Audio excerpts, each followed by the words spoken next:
Hey hi viewers, welcome to filmy looks. నేను మీ Chandu. So బేసిక్గా లాస్ట్ ఒక 15 days నుంచి అండ్ ఒక Bigg Boss contestant and mega movie ప్రొడ్యూసర్కి అలానే అసలు మొత్తం ఇండియాలోనే నెంబర్ 1 యూట్యూబర్గా ఉన్న తనకి మధ్య జరుగుతున్న గొడవ అందరికీ తెలిసిందే. అసలు వాళ్ళిద్దరి మధ్య ఉన్న రిలేషన్ ఏంటి అండ్ ఆడియో లీక్స్ ఏంటి అండ్ వీటి గురించి మాట్లాడడానికి అండ్ మనతో ఉన్నారు అండ్ లాయర్ నాగూర్ బాబు గారు. అసలు ఈరోజు ప్రెస్ మీట్ పెట్టడానికి కూడా కారణం కూడా అదేనమాట. అండ్ ఈరోజు ఆయనతో చాలా విషయాలు అయితే డౌట్స్ క్లారిటీ చేసుకున్నాం.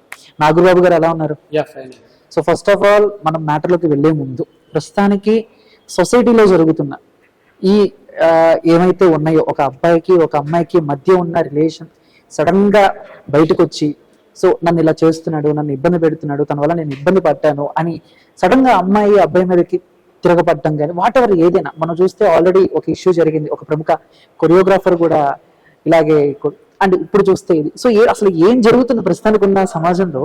సో ఎందుకు ఇలాంటి వస్తున్నాయి అంటే ఉన్నన్ని రోజులు బాగానే ఉంటున్నారు, సడన్ గా వన్ డే బ్లాస్ట్ అయిపోతుంది, వైరల్ అయిపోతుంది. సో ఎక్కడ చెడుతుంది అనుకుంటున్నారు ఈ రిలేషన్? అంటే బేసిక్ గా అమ్మాయిలని చాలా నమ్మిస్తున్నారండి. ఫస్ట్ వీళ్ళు చేయాల్సిన దాడి చేస్తారు, వాళ్ళని శారీరకంగా వాడుకున్న తర్వాత నమ్మిస్తారు.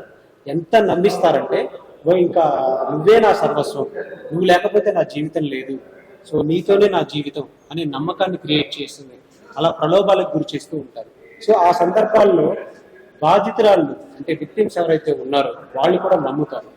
నమ్మిన సందర్భంలో కొంతకాలం నమ్మిన తర్వాత ఇప్పుడు అబ్బాయి అవసరాలు తీరిపోయిన తర్వాత డెఫినెట్ గా వీళ్ళని మళ్ళీ ఒక చెత్త కుండీలో పడేసినటువంటి టిష్యూ పేపర్ లాగా ట్రీట్ చేయడం మొదలు పడుతుంది. డెఫినెట్ గా ఆ వేదనకు గురైన తర్వాత ఒక లైన్ దాటిన తర్వాత బాధితురాలు బయటకు వచ్చి కంప్లైంట్స్ ఇవ్వడం జరుగుతుంది. ఓకే సార్, అంటే ఇది మామూలుగా గొడవ అవుతుంది, మాట్లాడుకుంటున్నారు జనాలు కూడా, మహా అయితే ఒక నెల మాట్లాడుకుంటారు, 2 months మాట్లాడుకుంటారు, తర్వాత వేరే కొత్త టాపిక్ ఏమన్నా వస్తే ఇది మర్చిపోతున్నారు, మళ్ళీ కొత్త టాపిక్ లోకి వెళ్ళిపోతున్నారు తప్ప ఇక్కడ న్యాయం జరుగుతుందా, అన్యాయం జరుగుతుందా?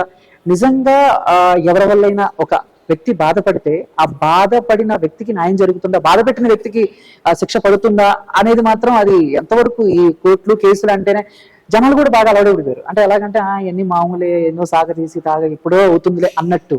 సో అది ఎంతవరకు జరుగుతుందంటారు? కరెక్టేనా అది, లేకపోతే మేము అనుకున్నట్టు తప్పు అనుకుంటున్నామా? లేకపోతే ఈ రోజు ఒక న్యూస్ వస్తుంది, మళ్ళీ రేపు ఒక కొత్త న్యూస్ వస్తుంది. అట్లా అని చట్టం తన పని తాను చేయడం మానదు. ఒక ఎఫ్ఐఆర్ ఫైల్ అయిన తర్వాత పోలీసు వారు వాళ్ళ ప్రొసీజర్ ఫాలో అవుతారు. వాళ్ళు ఎఫ్ఐఆర్ నమోదు చేస్తారు, స్టేట్మెంట్స్ రికార్డ్ చేస్తారు, దాన్ని కోర్టు దృష్టిలోకి తీసుకొని వెళ్తారు. నెక్స్ట్ నిందితులు ఎక్కడున్న అరెస్ట్ చేసే ప్రయత్నాలు చేస్తారు. ఈ ప్రయత్నం అనేది ఎక్కడా ఆగదు, అది జరుగుతూనే ఉంటుంది. Regular process. జనాలు మాట్లాడుతున్నారా, మాట్లాడుకోవటం లేదా అనే దాని మీద కేసు అనేది డిపెండ్ అయి ఉంటుంది. ఓకే, అంతే.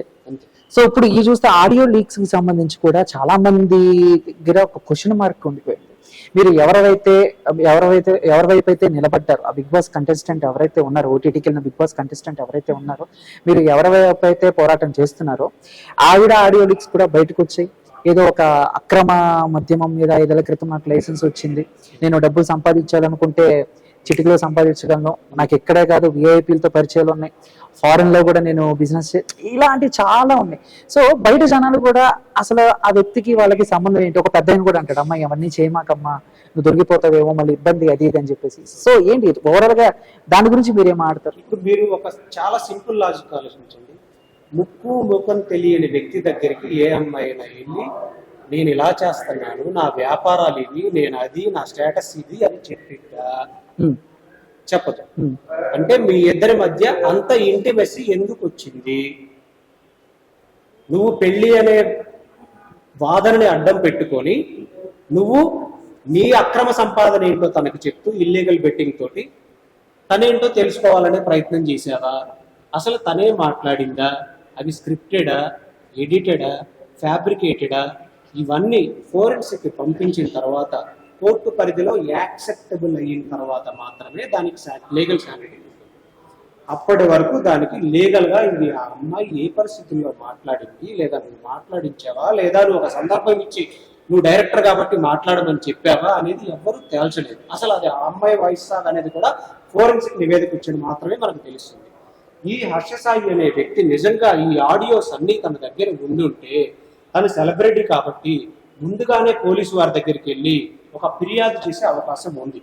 అలా చేయకుండా నా దగ్గర 9 హార్డ్ డిస్కులు ఉన్నాయి లేదా 10 హార్డ్ డిస్కులు ఉన్నాయి, ఈ 10 హార్డ్ డిస్కుల్లో ఎంతమంది ఆడపిల్లల జీవితాలు ఉన్నాయి, ఇలాంటి వాదన ఎప్పుడు తీసుకొని వస్తున్నాడు. దేశం వదిలిపెట్టి పారిపోయి ఆడియోలు రిలీజ్ చేస్తూ ఇప్పటికీ కూడా బాధితురాలను వేదికలకు గురి చేస్తూ ఉన్నాడు. ఇతని క్యారెక్టర్ ఇది ఏంటి మనకు ఎస్టాబ్లిష్ అయిపోతుంది.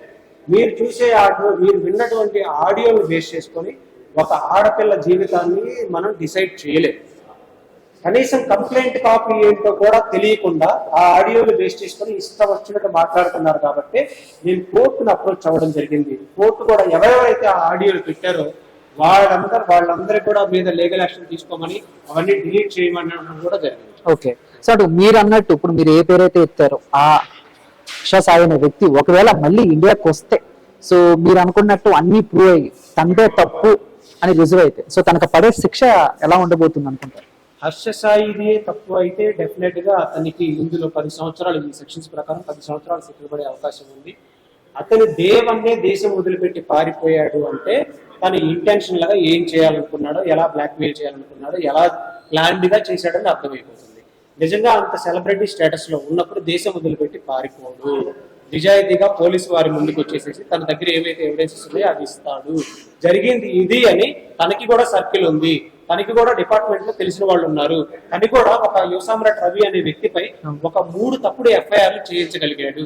సో కాబట్టి వీళ్ళకన్నా ముందే అతను వెళ్ళే అవకాశం ఉన్నా కానీ వెళ్ళలేదు అంటే తను ఒక క్రైమ్ కి ఆల్రెడీ కమిట్ అయిపోయి ఆ క్రైమ్ కి అగెనిస్ట్ గా ఎవిడెన్సెస్ పెట్టుకొని ఉన్నాడు. కాబట్టి అవి కూడా నిలబడవన్న ఉద్దేశంతో దేశం వదిలిపెట్టి ఈ రోజు పారిపోయే పరిస్థితి వచ్చింది. ఓకే, యాజ్ ఎ లాయర్ గా మీరు ఒక విషయం చెప్పండి. అంటే ఈ హర్ష సాయి అనే వ్యక్తి ఈ ఒక్క అమ్మాయి జీవితంతో ఆడుకోవటమేనా, లేకపోతే ఇంకా ఆయన ఇంకా ఇందాక మీరు అన్నారు 9 హార్డ్ డిస్క్లు ఎన్నో ఉన్నాయి, ఇంకా హార్డ్ డిస్క్ లో ఎంతమంది ఆడపిల్లల జీవితాలు ఉన్నాయో అని చెప్పేసి ఆ డౌట్ ఏమన్నా వచ్చిందా? ఓన్లీ ఒక ఆవిడేనా, ఇంకెవరైనా మోసపోయినట్టు ఏమన్నా? బాధితురాలు బయటకు వస్తే డెఫినెట్ గా హర్ష సాయి మీద ఇంకా కేసులు ఫైల్ అవుతుంది. ఎందుకంటే ఇది మనం చెప్పిన మాట కాదు, హర్ష సాయే చెప్తూ నా దగ్గర 9 హార్డ్ డిస్క్లు 10 హార్డ్ డిస్క్లు ఉన్నాయి అన్నాడు కదా. నిజంగా ఆడియోలు ఉంటే ఒక మెమరీ కార్డు చాలు, 1 GB మెమరీ కార్డు చాలు. ఇప్పుడు మనకి 8 GB మెమరీ కార్డ్స్ వచ్చేస్తాయి. కానీ హర్ష సాయి ఎంత టీబీ టెరాబైట్స్ హార్డ్ డిస్క్లు ఎంత ఉంటాయి? 4 TB 10 TB. ఆ 10 TB హార్డ్ డిస్క్లు మెయింటైన్ చేస్తున్నాడంటే ఆడపిల్లల జీవితాలు ఎంతమంది ఉన్నాయో పోలీసు వారు వాటిని హ్యాండ్ ఓవర్ చేసుకున్న తర్వాత ఉంటే డెఫినెట్ గా అవన్నీ బయటకు వస్తాయి అనే ఉద్దేశం ఉంది. కాబట్టి అతను దేశం వదిలిపెట్టి దేశం పారిపోయాడు. ఓకే, సో ఫైనల్ గా సో మీరు ఎవరైతే నిలబడ్డారో, సో నిందితురాలు, సో బాధితురాలు ఏది కోరుకుంటుంది? సో ఫైనల్ గా ఎలాంటి న్యాయం మీరు చేయబోతున్నారు ఏంటి? చట్ట పరిధిలో హర్ష సాయికి ఏ శిక్ష అయితే పడుతుందో ఆ శిక్ష పడాలని మాత్రమే బాధితురాలు ప్రస్తుతానికి కోరుకుంటుంది. ఓకే, సో మీ దగ్గర ఉన్న మెయిన్ ప్రూఫ్ లాంటివి ఏమన్నా ఉన్నాయా? ఆ ప్రూఫ్స్ అన్ని పోలీసు వారికి సబ్మిట్ చేయడం జరిగింది. Okay, done sir, thank you so much. And ఏమన్నా ఇప్పుడు ఒక లాయర్ గా మీరేమన్నా సొసైటీలో జరుగుతున్న ఇలాంటి ఆటల మీద జనాలకి ఏమన్నా ఏదైనా చెప్దాం అనుకుంటున్నారా? సో ఇలా ఉండాలి, ఎలా ఉండాలి? జనాలకు చెప్పడం కాదండి, ప్రజలకు అందరికి కూడా అన్ని తెలుసు. కానీ ముఖ్యంగా ఆడపిల్లలు ఇలాంటి విషయాల్లో కొంచెం జాగ్రత్తగా ఉండడం మంచిది. ఎందుకంటే మానవ స్వభావం అది. ఒక అబ్బాయి ఎప్పుడు ఎలా ప్రేరేపిస్తాడు, ఎలా వాడుకుంటాడు, తన అవసరం తీరిపోయిన తర్వాత ఒక టిష్యూ పేపర్ లాగా ఎలా పక్కకు నెట్టేస్తాడు అనేవి చాలా సందర్భాల్లో మనం చూసాం. కాబట్టి ఆడపిల్లలు జాగ్రత్తగా ఉండాలి, చాలా గోప్యంగా ఉండాలని మాత్రమే చెప్తారు. Thank you sir, thank you so much sir. Nagababu గారు, సార్ నాగబాబు గారు మీ నంబర్